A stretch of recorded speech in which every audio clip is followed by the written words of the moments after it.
coverage. Day 4 of the Anthony Garcia murder trial just wrapped up. WWT 6 News' Aaron Murray was in the courtroom all day. And Aaron, who'd you hear from today? It started with a forensic tech, Douglas County Attorney Don Klein, going over a lot of blood spatter found in the home. Now, the defense also asked the tech about the temperature inside the Brumback home. This is something the defense has done with many of the witnesses. Now, today we learned the defense may be arguing that temperature could be used to determine the time of death of Dr. Roger and Mary Brumback. Also recalled to the stand was Todd Petrick. Now, he's a criminalist for Omaha Police. His testimony was taken Tuesday about Thomas Hunter and Shirley Sherman's murders. Today he spoke about the Brumback killing, specifically giving testimony about one of the bullet holes in the front door. The prosecution is trying to argue that the bullet that created this hole in the front door struck this point above a hall closet. Petrick says they used a probe-like object with a laser to determine the trajectory of the bullet.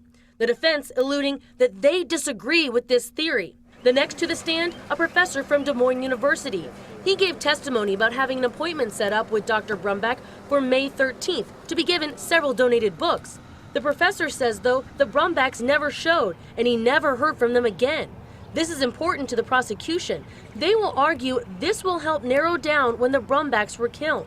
Finally, the state recalled the same forensic pathologist who spoke about Thomas Hunter and Shirley Sherman's autopsies. Dr. Michelle Eliff did the autopsies for Roger and Mary Brumback. Starting with Dr. Brumback, she went over the 3 gunshot wounds he sustained and the 6 stab wounds. He was shot in his right shoulder, right side of the abdomen, and the back of the leg. He also had several stab wounds below his right ear and neck. While Klein pointed out the neck wounds could have been fatal, Eliff says Dr. Brumback died because of the abdomen gunshot wound. She then went over Mary Brumback's autopsy, first talking about decomposition discovered on Mary's body. Now, I believe Klein is using this to make the point that Mary had been killed a few days before she was discovered.